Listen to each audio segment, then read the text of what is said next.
time once again for Community Forum, and we are very lucky to have back with us live in the studios this morning, Tom Carpenter. Tom Carpenter is Executive Director of the Hanford Challenge. Prior to his current position, he was the Director of the Nuclear Oversight Campaign for the Government Accountability Project, also known as GAP, from 1985 to 2007. He helped establish and is a board member of the Hanford Concerns Council and its predecessor, the Hanford Joint Council, and formerly was a member of the Hanford Advisory Board. And he's here to give us an update on the many adventures happening at the Hanford Nuclear Reservation. Tom, thank you very much for coming in and spending time with us this morning. Hey, Mike, pleasure to be here. So start out, tell us a little bit about your organization and the Hanford Nuclear Reservation, for those that aren't familiar. Okay, well, the Hanford Nuclear Site is a legacy plutonium site. It made plutonium for our nuclear arsenal starting in World War II. And it's in eastern Washington, so about 200 miles from Seattle. And in the course of its operations, it first made the plutonium used in the bomb dropped on Nagasaki, and then went on to make the plutonium for a lot of the nuclear weapons throughout the 40s, 50s, and 60s, all the way up to about 1985, 86. In the course of that, the Hanford site became the most contaminated facility in the United States, one of the top 3 in the world, from the pollution resulting from operating 9 reactors, 5 chemical reprocessing facilities, and it's well known in the region as a toxic nightmare. So we've now been in cleanup mode at Hanford for almost 30 years, since 1989. And our group, Hanford Challenge, was formed to oversee that cleanup, to look for a safe and effective cleanup, to make sure the federal government didn't leave the state of Washington high and dry with a highly contaminated site, without making sure that future generations were going to be able to enjoy that region without fear of contamination. So we have a long way to go. This cleanup is costing the U.S. taxpayer about $2.3 billion a year, and is scheduled to go on for probably till 2070, maybe longer. So in September of last year, 2015, you held a press conference along with the Washington State Attorney General regarding the continuing and at that time it appeared to be increasing exposures to Hanford workers. Can you talk about that? Yeah, one of the things that we're looking at Hanford and have for quite a while is the people who are performing the cleanup there, Hanford workers. They are working around these large, high-level nuclear waste tanks, and Hanford has 177 of these tanks containing about 56 million gallons of high-level nuclear waste. So it's a huge, massive, it's like 2/3 of the nation's high-level waste. And this waste is dangerous in very small quantities, like microscopic quantities. It lasts a long time, and we don't know what to do with it. So currently the plan is get that waste out of these tanks, which were built in World War II era, in the Cold War. A lot of the tanks are single shell tanks, and they're just, their life ended, basically their engineer design life ended in 1969. So it's been a while since 1969. So these tanks are crumbling in the ground. They've failed. They've leaked 1 million gallons. So it's an urgent issue to remove that high-level radioactive waste from these tanks. And the workers who are accomplishing that right now are mostly moving waste from one tank to the next. So they did build some newer double-shell tanks back in the 80s. Those tanks are also starting to fail now, by the way. But part of the deal with these tanks is that they not only contain radioactive materials, but a whole kind of brew of chemicals. There's there's thousands of chemicals in these tanks, and chemicals form gases and vapors.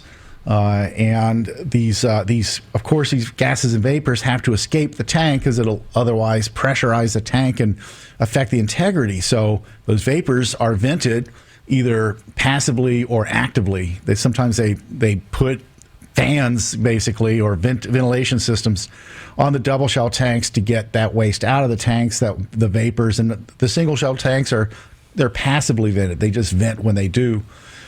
Well, it turns out then that workers who breathe in these vapors, not surprisingly, become exposed to these chemicals and often get sick. So you would think then that since this has been known, is studied over 100 studies since 1987, that these workers would have some kind of required protection, and they don't. Only recently, because of the lawsuit you just mentioned, has Hanford required the use of what's called fresh air, which is bottled air, and workers are carrying around these tanks on their back, and they breathe the air through these masks connected to the tanks, kind of like scuba gear. But only some workers in the tank farms are doing that. The double shell tank farms, for instance, they don't require the use of that air. There are exceptions for the use of this waste in the single shell tank farm, so not everyone wears it. And so there are exposures that happen, and these exposures can lead to health effects that include neurological effects and of course lung disease and that kind of thing. So the lawsuit that was filed in September was filed by the Attorney General of the state of Washington, a Hanford union, the UA Local 598, which is the pipefitters union, and Hanford Challenge. So the three entities, we filed lawsuits. They've recently been consolidated, and we're challenging Hanford's failure to protect these workers. So these suits that they wear sometimes, should be noted that it's fairly heavy equipment and very contained. And the last time I was at Hanford, it was like, which was this last summer, I believe, visiting one of your visits. It was like over 100 degrees. Yeah. So it's not ideal to have to wear supplied air or fresh air. There are alternatives to carrying tanks around, right? So you could have a big tank, on a truck or on a dolly and run in air hoses. And this has been done in the past, but it's not being done right now. The other alternative is to run the emissions from these tanks through a series of filters, like chemical scrubbers and charcoal filters, so that the air that does come out into the tank farm environment where workers are breathing has been cleaned. But they don't have that system in place yet. I think that's the ideal, is to get some kind of filtration system, that does that. But right now, that's not in place, and they're not sure how to do that. And put this in perspective a little bit more. They've studied the headspace of these tanks where the vapors collect and then exit the tank. And one study showed there are as many as 1,800 chemicals in these vapors, and some of them are quite dangerous. 1,400 of the chemicals have never been studied for what's called an occupational exposure limit. So they know they're dangerous, but they don't know at what level and what it's okay to be exposed to.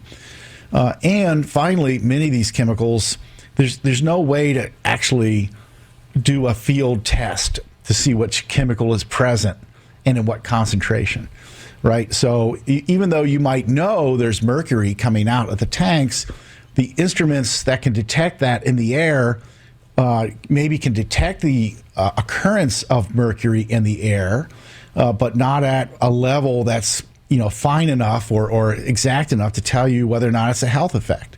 So they're limited in their capacities, and you have to be in the right place at the right time, in which they rarely are when an exposure happens. So if you've got a lot of these chemicals coming out of the tanks, then you're really not sure what workers have been exposed to. So when people do get exposed, they get sick. Hanford is unable to let them know, or their doctors know, here's what you got exposed to and what amount and what health effect that might have caused. And so people are left wondering their doctors are left wondering how to treat them for the various effects they've had if there's a treatment available. So, for instance, it's very hard to treat people for mercury exposure, right? And it goes to the brain, and it can cause neurological damage. And this is a common symptom and diagnosis we're seeing at Hanford these days is, brain disease and brain injuries and illnesses resulting from chemical exposures. And they're being diagnosed by doctors, but it's hard to get compensation when you can't say to the court, for instance, I was exposed to a certain chemical on a certain day at a certain time in this amount. And that's, where's your causation, right? Where's the doctor supposed to be able to say, this is what you're exposed to and here's the disease you got? Doctors are doing it anyway. There is a presumption that you work in a toxic environment, but it's still a hard slog in the worker compensation board or other channels for workers to get medical care following this, and Hanford is no help. It fights these cases tooth and nail. It'll spend a lot of money to say that they're a safe work site, so they don't want to support these workers' claims, and they don't want them to get compensation. Are there monitors and or detectors surrounding and part of the tank farm? There are, but the real-time monitors, they can look for 3 chemicals out of the 1,800 that might be present. And those include ammonia. Then there's a measurement called total organic carbon, which is just, a toxicologist once asked me, he says, well, what if I told you you had 9 pounds of money in the bank? I said, it doesn't tell me anything unless I know they're pennies or $100 bills. And he goes, exactly. If you don't know the denominations, if you don't know the values or the effects or characteristics of these chemicals, it doesn't matter. You could be getting, some of these chemicals are dangerous and the parts per trillion. And they look at their action levels 5 parts per million. So you could be getting very problematic health exposures, and Hanford would never be able to tell you. And then they also look for nitrous oxide. So those are the 3 chemicals they look for in real time.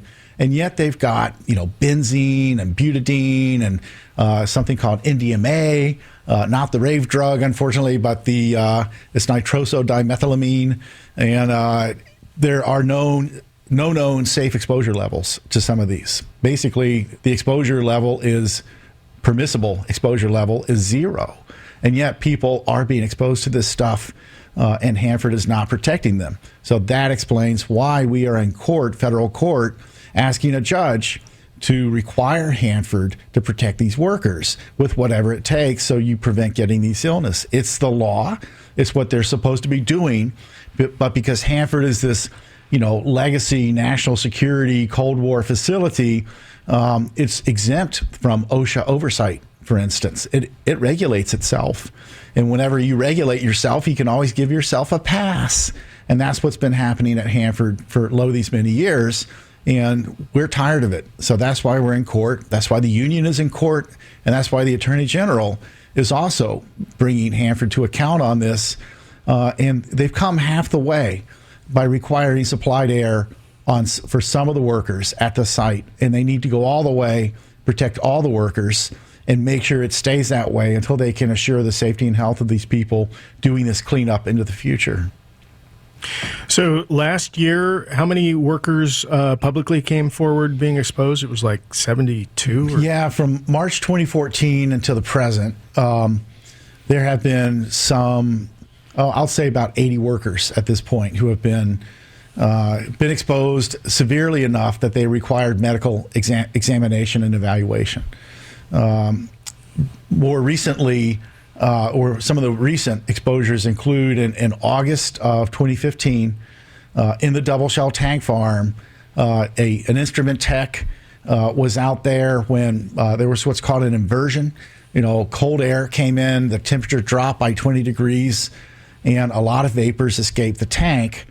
He was standing right there with a crew of people. His nose started bleeding. It wouldn't stop. Other people said, oh, man, it stinks. It's horrible here. and eventually they left the tank farms. And that was essentially his last day of work. He was taken to the hospital. He was kept for observation. His lungs hurt, and he started feeling neurological, symptoms. And his wife started panicking because he was a different guy. He couldn't remember where the bathroom was in some cases. He went from being a highly functioning individual to somebody who would forget from one moment to the next what was just said. So he's undergone evaluation and is trying to get compensation for his injuries, and the usual thing happens, which is, the system out there is designed to deny that anything ever happened. And so he has gotten information from, Hanford that says, well, we didn't see anything in the air except maybe some mercury. And then they said, that mercury finding we just gave you, that was a mistake. It was probably less than what we said. It's like, based on what? So there's all kind of funny business going on. They never reported this incident. We're not even sure that they issued, a procedure saying that there was a vapor exposure. So this has been happening. There was another exposure in the single shell tank farms in late September, where a worker was in the single shell tank farm, but not wearing supplied air. He wasn't required to, and he got this big hit. His lungs started to hurt. He basically has trouble breathing now. He also hasn't been back to work, and doctors are still scratching their heads trying to figure out why this happened. So, this has got to stop. We can't afford to keep damaging and injuring the workers doing this cleanup, because eventually we won't find people to do the cleanup, number one. And number two, it's unconscionable, right? This is, we are relying on these workers to do us a favor as a society and get this place cleaned up. And they deserve to have a healthy work environment, just like everyone else. And it's not happening. And it's not for lack of money. $2 billion of cleanup money goes into the Hanford site every year. There's lots of money floating around, but they can't find enough money to protect these workers while they do this work. And there's been a long, long history, by the way, of, I mentioned this earlier, knowing that these vapors are dangerous. There's been expert panels that have come out, and when there's a lot of press and Congress starts asking questions, Hanford traditionally will put workers on supplied air for a few months, maybe as long as a year, and then they take it off because the Klieg lights go off, the reporters go away, and it goes back to business as usual until the next time. So we've seen this happen. We've been studying this for quite a while and finally said, enough, this isn't going to happen in the future, and we're not going away until we either get a court order on Hanford that says you will continue to protect these workers and increase your protection to cover everybody, or there's a consent decree where we can take them into court to make them do it once they forget, once again, what they have to do to protect people. So briefly talk about, McClatchy did a great series of articles about the situation at different nuclear facilities across the U.S., and Hanford was featured in there as well. So I'm not clear, is it the Department of Energy that made a decision as to how 1995 and that things have improved since 1995 so that people have to it was Department of Labor. Okay. So Department of Labor implements a compensation program for Department of Energy nuclear workers, and it's a federal law because workers at these facilities like Hanford have exhibited a much higher rate of cancer and basically all kinds of diseases as a result of having to work at these facilities without good protection. And so that law has been in effect since 2000.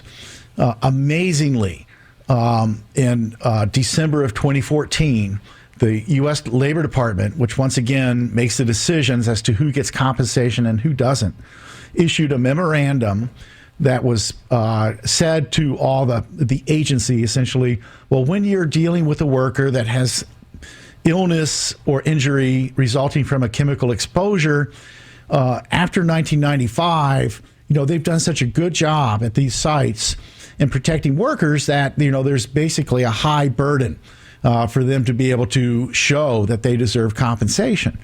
And this was unmoored from reality. It was like, what? Every study that has come out has essentially said over and over again, they are not protecting the workers. They don't have the infrastructure in place.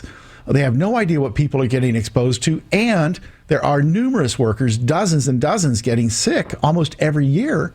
Not just at Hanford, but at other sites. So what is the rationale behind this memo? So finally, it caught the attention of this newspaper chain, Ecology, which did a series on it. And Congress is now, of course, looking at it, and hopefully we'll get a change in the air. But it just shows the mindset of denial that is in the system, is in the federal government. And at the heart of it, of course, is money. They don't want to pay out compensation. And this program is costing a lot of money. Well, guess what? That's what happens when you make 65,000 nuclear weapons, and all that plutonium needed this is part of the legacy now that we're going to have to, pay to compensate workers and to clean up, the mess that's been left over. And it's going to cost, Hanford cleanup is probably going to end up costing $130 billion, maybe $150 billion. We don't know, because it seems like that figure never changes year after year after 20 years. So it just keeps going. Speaking of figures that change year after year, briefly touch on the vitrification plant that supposedly is a key component of the whole cleanup out there. Well, so I talked about those high-level nuclear waste tanks with all the 56 million gallons of high-level waste. Well, the waste has to come out of those tanks. They are a threat to the river, to the groundwater. They are leaking. They will leak. They will all fail. So the plan is to remove that waste from those tanks and pump it out into a facility that's under construction called the waste treatment plant. And we like the idea. Everyone likes the idea of mixing this waste into glass, so it forms the glass matrix, which will be a stable form, for hopefully thousands of years, and put that into deep geological repository far below the water tables, and it will just decay away harmlessly and not get into the food. Well, Hanford has had a very tough go of it. They hired a company, Bechtel, and another one, URS, to design and construct this facility. It's been terribly mismanaged. The designs have proven to be unsafe. There's been a whole bunch of whistleblowers that have come forward with these safety problems. They got fired, yet they were also effective in bringing forth the message that this plant is not a safe plant. So the Congress and the DOE have basically, the Department of Energy have had to go back to the drawing board, start redesigning these facilities. Meanwhile, the state of Washington, which says, hey, we're supposed to have glass, vitrified glass and treatment out there in 2022 or even 2019. And Department of Energy says, well, we're not even going to make it, right? So they're in court over that issue about when are you going to clean this up? And DOE refused to say when. Well, finally, the judge made them say when. And about a month ago, the Department of Energy filed formal papers, with the judge in this case going on in Eastern Washington in federal court, and declared that the opening date for the waste treatment plant would be 2039. 2039. While the original opening date was supposed to be 2008. With design and construction starting in 2000. So originally it's going to be 8 years, and now it's going to be 40 years. And they're not even sure about that. They put caveats in there and said, well, it could take, there could be other design and engineering problems and technical issues that come up. So that's caused quite a bit of consternation about whether or not this machine will actually even ever open. And if we should go back to the drawing board and figure out what is it going to take to get this waste treated and Hanford cleaned up in the long run. It's been very frustrating for all concerned. So it sounds like all the positive developments coming out of Hanford have been from individual citizens and workers who have brought this about, organizations like yours. Right. Where's our Department of Ecology on all this? Aren't they supposed to be going to bat for Washington State citizens? Well, they don't. They absent themselves from protecting workers. So they say, we only look at the environment, and yet the law that they use, is called RCRA, is supposed to also protect workers out there. So as far as I'm concerned, it's been an abdication of their responsibility, and we owe a debt of gratitude to the Attorney General for recognizing that and going to court over that. The Department of Ecology has a very spotty record in overseeing the Hanford site. We've been quite disappointed in a number of ways. They've had a lot of inspectors that have left the agency either because they got fired or they resigned in protest over the lack of effective regulation at Hanford. There's way too much insider dealing, too much deal making going on, and not a whole lot of oversight that should be happening. So that's beginning to change under Inslee and Maya Bellin. So we've seen a change and moving in a better direction there. But we want to see. We've got a ways to go there. So the Ecology does have the responsibility, but it needs to do better at exercising its authority.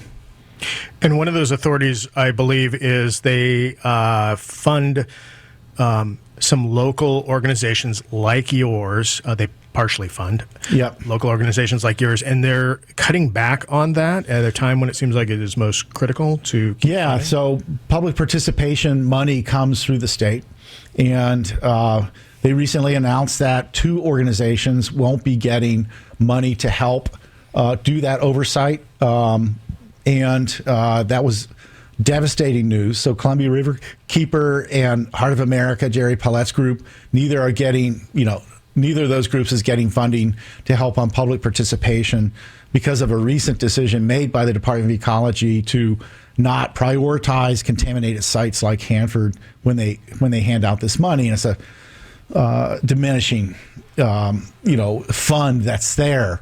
And we're asking the Department of Ecology, hey, why don't you go get the money for public participation from the polluter, which is what the law requires, and it's what's in the tri-party agreement, they're supposed to fund the aspects of this complicated site that allows organizations to translate the very complicated cleanup scenarios at Hanford to the public and to get public comment and things like that going on, which is a large part of what Hanford Challenge and all the other groups do. So the very groups I rely on to inform me of upcoming public hearings about Hanford, because I don't hear it from the state, right, are getting their funding cut, so I won't. Unhappily, yes. That's, So we are just about out of time. We're talking with Tom Carpenter. He is Executive Director of Hanford Challenge, and your organization has your yearly gala event coming up here. Yeah, we do. February 26th. Encourage everyone to come. It's how we get a lot of our money. And it's going to be, that's a Friday night at Pacific Tower, which used to be called PacMed. Attorney General Ferguson will be there. We're honoring a Hanford hero. The food is being served by Fair Start. And we'll have a solar panel array for auction there, donated by A&R Solar. So if you're thinking about getting solar for your house, here's your chance. You can go to our website at hanfordchallenge.org. So one word, Hanford Challenge and .org, and find out all about it. All right, as well as find out about the latest news coming out of Hanford. Yeah, we publish daily all the updates on Hanford and all the exciting things happening there. And you have a Facebook page as well for that. Oh, yeah. Yeah, you can find us on Facebook. All right. Well, unfortunately, with that, we're out of time. I want to thank you very much for coming. Thanks for having me.